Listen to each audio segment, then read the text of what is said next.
The shelter was alive with soft murmurs and distant barking under the dim flicker of the old fluorescent lights that buzzed quietly overhead. Volunteers moved about their routines with practiced efficiency, but their eyes kept drifting back to the small room where Roxy was resting. Her coat was a deep sable color marked with the classic German Shepherd pattern, her eyes clear and alert despite the exhaustion that shadowed her face. The shelter had taken her in weeks ago after she had been found wandering near the outskirts of town alone and visibly pregnant. The vet had confirmed her condition, and the staff had been preparing ever since to welcome the new life she was carrying. The room was quiet, except for the gentle hum of a fan and the occasional rustling of blankets as Roxy shifted to find a more comfortable position. She was surrounded by makeshift nesting materials, old towels and blankets that smelled faintly of lavender and hope. It was not the kind of place that most would imagine bringing new life into. But for Roxy, it was sanctuary, a small piece of safety in a world that had been cruel to her. Volunteers whispered words of encouragement, sometimes brushing their hands gently over her head or back, hoping to soothe whatever anxiety she might be feeling. No one knew exactly what Roxy had been through, but her eyes told stories of loneliness and survival, of nights spent on cold, hard ground and days searching for food. But now those eyes flickered, with a faint glimmer of something new, something fragile that only the hope of motherhood could bring. The first signs of labor came slowly at first, a slight panting, and then a soft whine as the contractions began to ripple through her body. Volunteers crowded near the doorway, exchanging quiet words of reassurance. They had seen dogs give birth before, but something about Roxy made them all hold their breath. Waiting was a test of patience, but the shelter had few luxuries and no way to ease the tension other than presence and care. The vet, Dr. Patel, arrived quietly, his medical bag slung over his shoulder and a calm confidence that radiated even in the most chaotic moments. He knelt beside Roxy, speaking softly, his voice a gentle anchor, amidst the storm of pain and excitement. As the night stretched on, the first signs of delivery became clear. Roxy struggled but remained focused, her eyes occasionally closing as she fought through the pain. Volunteers wiped her brow and offered water. She accepted with tired grace. The shapes began to appear small and fragile bundles that should have brought joy and relief, but as Dr. Patel examined them, his expression shifted. There was a weight in the air heavier than the night the shapes moved but did not look like the puppies anyone expected. Roxy whimpered softly, her gaze flickering between the creatures and the faces watching over her. It was the kind of moment where time seemed to stand still, where the line between hope and fear blurred, and nothing was as it seemed. Dr. Patel held the first newborn gently in his hands. The soft warmth radiating from the small body was comforting, but the features were unlike anything he had ever seen. The creature's snout was too short and rounded, lacking the elongated muzzle of a typical German Shepherd. Its ears were small and folded oddly, and the paws were oddly shaped, almost too large for its body, a strange mixture of softness and rigidity. He carefully checked the heartbeat, and breathing steady, but the look was alien. The shelter staff gathered closer, their faces lit by the dull glow of the overhead lights, all eyes fixed on the newborn as if expecting an answer that was not there.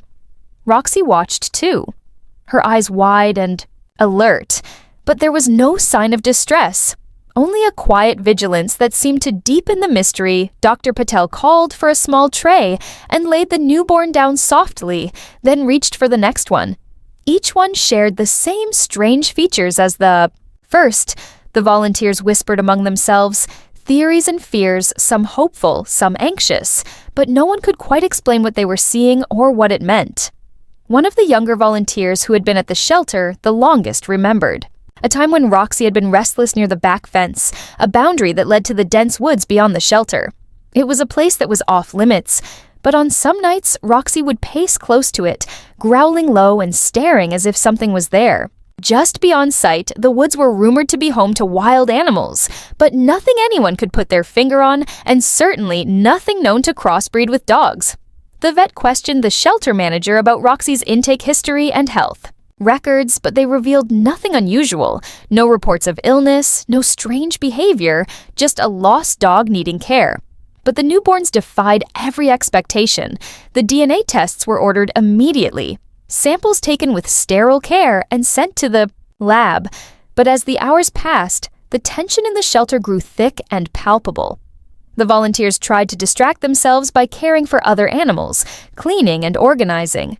But every glance towards the quiet room, holding Roxy and her strange offspring, was filled with unease. Dr. Patel stayed close watching Roxy for any signs of distress or changes in behavior, but she remained composed, almost as if she understood the gravity of what was unfolding. The shelter phone rang late that night, breaking the silence and bringing news from the lab. The results were inconclusive. At first, strange markers appeared in the genetic sequences that did not match any known species in the veterinary database. This discovery was both fascinating and terrifying. It raised questions about where Roxy had been, who or what she had encountered, and what these new creatures might mean for the shelter and the world beyond. As the dawn crept in, casting long shadows over the shelter, a volunteer who had been hesitant to speak finally shared a memory of a peculiar sight, a fleeting glimpse of a figure moving between the trees near the fence, a creature neither fully animal nor anything she had seen before. The shelter was no longer just a place of refuge. It had become the center of a mystery that reached into the unknown, a secret hidden in the dark, waiting to be uncovered. But what waited beyond those woods, and why had Roxy carried these beings with her? No one could say yet. The answers felt closer than ever before and far more dangerous than anyone could imagine. The lab results arrived quietly early in the morning, but their impact rippled through the shelter like a sudden storm. Dr. Patel carefully unfolded the papers and stared at the genetic sequences which defied all classification. The newborns were hybrids, a term used sparingly in science, usually in controlled environments. But here, in this small shelter, the implication was staggering. Part dog, part something else. Something not recorded in any veterinary database. The shelter manager gathered the volunteers for an emergency meeting, their faces pale and voices hushed as Dr. Patel explained the findings.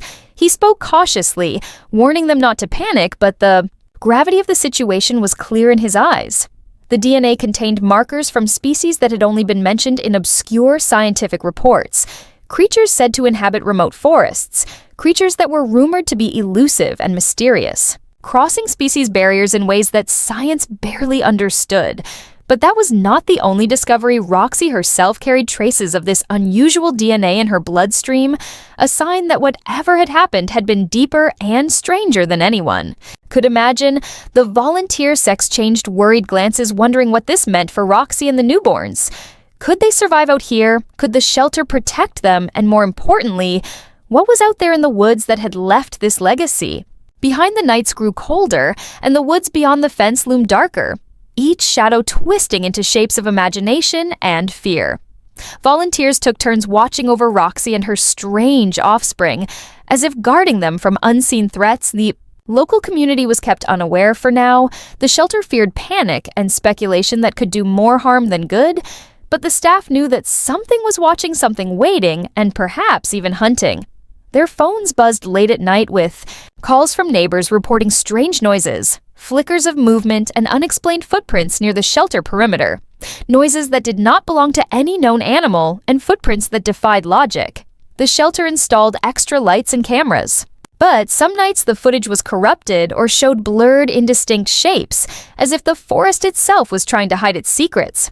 One evening, as the wind howled through the trees, a volunteer noticed Roxy standing by the fence, her body tense, and ears pricked forward, her eyes fixed on the darkness beyond. Suddenly, a low growl rolled from deep in her throat, a sound the volunteers had never heard before, a sound that spoke of warning and fear. Then movement erupted in the shadows' shapes. Darting just beyond sight, Roxy snarled and barked, but the creatures stayed just out of reach, as if taunting her. The shelter team realized they were no longer just caretakers, but protectors standing on the threshold of a secret that could change everything. The newborns were growing fast, and their unusual features were becoming more pronounced, some developing scales, others showing eyes that glowed faintly in the dark. The vet struggled to find ways to care for them, using every resource. He had, but the situation was beyond ordinary medicine. It was then that a stranger arrived at the shelter, a man claiming to be a researcher from a nearby university, specializing in cryptozoology, the study of hidden creatures. He had heard rumors of the shelter and its mysterious births, and offered help. But his presence raised more questions than answers. His knowledge of the creatures and their potential origin was both fascinating and frightening.